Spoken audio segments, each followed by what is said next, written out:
अस्सलामुअलैकुम। आज हम class 6 new Oxford modern English chapter 8 in a tunnel की रीडिंग करेंगे। इसके रीडिंग करने से पहले हम इसके ऑथर के बारे में थोड़ा सा डिस्कस कर लेते हैं। इस चैप्टर के ऑथर का नाम है एडिथ निस्बट, जो कि 1858 में पैदा हुई और 1924 में इनकी डेथ हो गई। ये एक अंग्रेज मुसन्निफ थीं जिन्होंने बच्चों के लिए अफसानों की 60 से ज्यादा किताबें लिखीं। इनमें से कुछ किताबों पर फिल्में भी बनी हुई हैं। इसकी किताबों में treasure seekers, the would be goods, 5 children और IT शामिल हैं। बच्चों के लिए ख्याली नावल लिखने के इस अंदाज में द रेलवे चिल्ड्रन ज्यादा मारूफ है। इसने लोगों, खास तौर पर बच्चों की आम रोजमर्रा की जिंदगी को जादू और मुहिम जोई की दुनिया के साथ जोड़ दिया। बच्चों के अदब के मुस्तकबिल के मुसन्निफीन पर इनका बहुत असर था। सबसे पहले वर्ड्स टू नो है। वर्ड्स टू नो में ग्रेज है। Graze means scrape and break the skin, मतलब खरोचना, खाल को खरोचना। नेक्स्ट है oozy, means slow flow of liquid, मतलब किसी भी माया का बहुत आहिस्ता से बहना। नेक्स्ट है recess, means a small space set back in a wall, मतलब दीवार के पीछे छोटी सी जगह छोड़ देना। नेक्स्ट है tread, means walk, मतलब चलना। नेक्स्ट है vaulted, means formed into an arched roof, means मेहराबी। Of course, you know what going into a tunnel is like. यकीनन आप जानते हैं कि सुरंग में जाना कैसा होता है। The engine gives a scream. Engine एक चीख देता है। And then suddenly the noise of the running. और फिर दौड़ने की आवाज अचानक आती है। Rattling train changes and grows different and much louder. रेंगती हुई ट्रेन का शोर बदल जाता है और मुख्तलिफ और ज्यादा जोर से बढ़ता है। Ground up. People pull up the windows and hold them by the strap. बड़े लोग खिड़कियों को खींचकर पट्टे से पकड़ते हैं। The railway carriage suddenly glows like night with lamps. Railway का डब्बा अचानक रात में लैंप की तरह चमकता है। Of course, unless you are in a slow local train. यकीनन जब तक कि आप सुस्त लोकल ट्रेन में ना हो। In which case lamps are not always provided. ऐसी सूरत में हमेशा लैंप फराहम नहीं किए जाते। Then by the darkness outside the carriage window is touched by puffs of cloudy whiteness. फिर गाड़ी की खिड़की के बाहर का अंधेरा अबर आलूद सफेदी के झोंके से छू जाता है। And then you see a blue light on the walls of the tunnel. और फिर आपको सुरंग की दीवारों पर नीली रोशनी नजर आती है। And the sound of the moving train changes once more. और चलती हुई ट्रेन की आवाज एक बार फिर बदल जाती है। And you are out in the good open air again. और आप खैरियत से बाहर आ जाते हैं, दोबारा खुली हुई हवा में। And ground ups let the straps go. और बालिग अफराद पट्टे को छोड़ देते हैं। The windows all dim with the yellow breath of the tunnel. खिड़कियां सुरंग की पीली सांसों से मद्धम पड़ जाती हैं। Rattle down into their places. और अपनी जगहों पर आ जाती हैं। And you see once more the dip and catch of the telegraph wires beside the line and the straight cut hawthorn hedges with the tiny baby trees growing up out of them every 30 yards. और आपको एक बार फिर line के साथ telegraph की तारों का ऊपर नीचे होते और छोटे छोटे दरख्तों के साथ सीधी कटी हुई बाड़ें नजर आती हैं, उनमें से हर 30 गज के फासले पर। All this, of course, is what a tunnel means when you are in a train. ये सब कुछ यकीनन यही सुरंग होती है जब आप ट्रेन में होते हैं। But everything is quite different when you walk into a tunnel on your own feet and tread on shifting, sliding stones and gravel on a path that curves downwards from the shining metals to the wall. लेकिन जब आप पैदल एक सुरंग में चलते हैं और चमकती हुई धातों से दीवार तक नीचे की तरफ मुड़े हुए रास्ते पर पत्थर और बजरी पर चलते हैं तो सब कुछ बिल्कुल मुख्तलिफ होता है. Then you see slimy oozy trickles of water running down the inside of the tunnel. फिर आप देखते हैं कि सुरंग के अंदर से पानी की पतली धुंधली नालियां बहती हैं. And you notice that the bricks are not red or brown.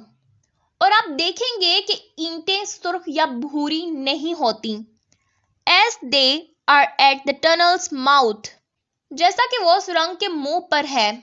But dull, stickly green. बल्कि मध्यम, चिपचिपी और सब्ज है.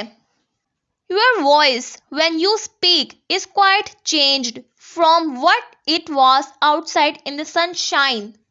आपकी आवाज जब आप बोलते हैं धूप में बाहर की आवाज से बिल्कुल बदल जाती है. And it is a long time before the tunnel is quite dark. और सुरंग में अंधेरा होने में काफी वक्त लगता है.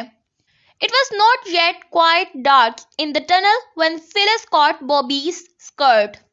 अभी सुरंग में ज्यादा अंधेरा नहीं हुआ था कि फिलिस ने बॉबी का स्कर्ट पकड़ा. Ripping out half a yard of gathers. और आधे गज से बाहर निकल गया. But no one noticed this at the time. लेकिन इस वक्त किसी ने भी इस पर तवज्जो नहीं दी. I want to go back, she said. मैं वापस जाना चाहती हूँ, इसने कहा. I don't like it. मुझे ये पसंद नहीं है. It will be pitch dark in a minute. एक मिनट में अंधेरा छा जाएगा. I won't go on in the dark. मैं अंधेरे में नहीं जाऊंगी.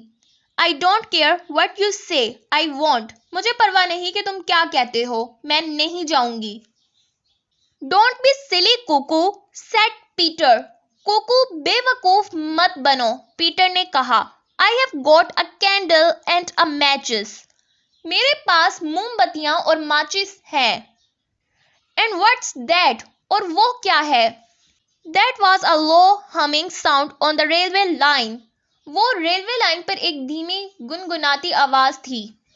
A trembling of the wires beside it. इसके पास तारों की थरथराहट थी. A buzzing humming sound that grew louder and louder as they listened. एक गूंजती हुई गुनगुनाती हुई आवाज जो सुनते ही ऊंची हो जाती है. It's a train, said Bobby. ये एक ट्रेन है, बॉबी ने कहा. Which line?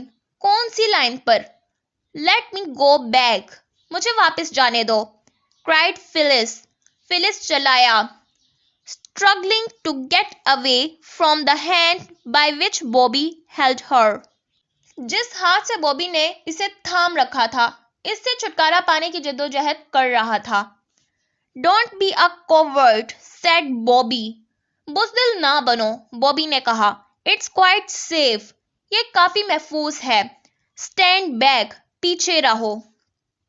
Come on, shouted Peter. चलो, पीटर चिल्लाया. Who was a few yards ahead.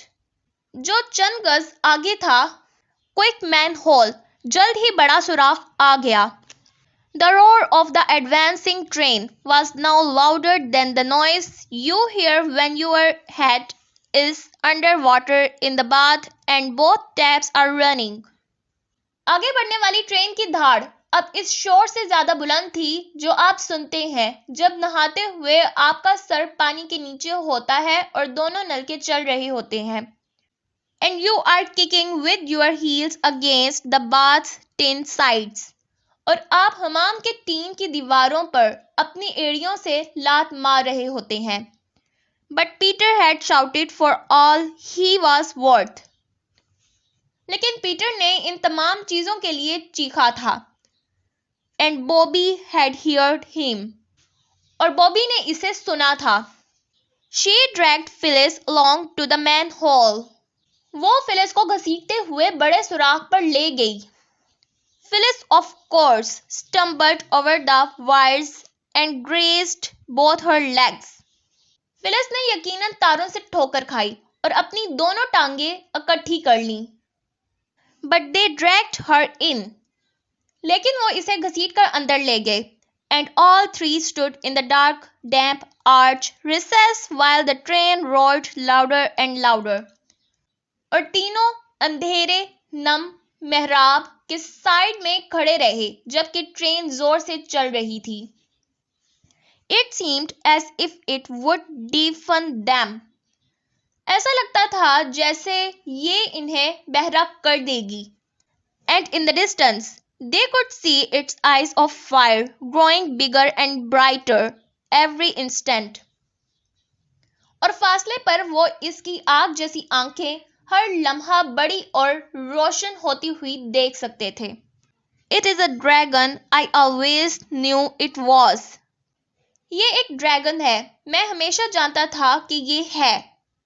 It takes its own shape in here in the dark. ये यहाँ अंधेरे में अपनी शक्ल इख्तियार करता है. Shouted Phyllis. Phyllis ने चिल्लाया. But nobody heard her. लेकिन किसी ने इसकी बात नहीं सुनी.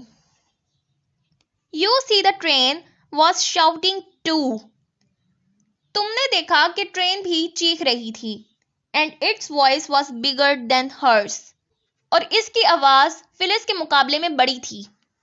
And now, with a rush and a roar and a rattle and a long dazzling flash of lighted carriage windows. और अब एक जल्दी और धाड़ और हड़बड़ाहट के साथ और बरकी गाड़ी की खिड़कियों की एक लंबी चमकीली चमक. A smell of smoke. धुएं की बू. And blast of hot air.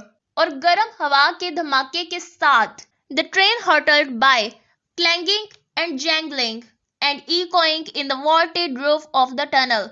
रेलगाड़ी टकराती, बजती हुई और झुंझला रही थी. सुरंग की मेहराब वाली छत में गूंज रही थी. Phyllis and Bobby clung to each other. Phyllis और Bobby एक दूसरे से लिपट गए. Even Peter caught hold of Bobby's arm. यहाँ तक कि पीटर ने बॉबी का बाजू पकड़ लिया. In case she should be frightened.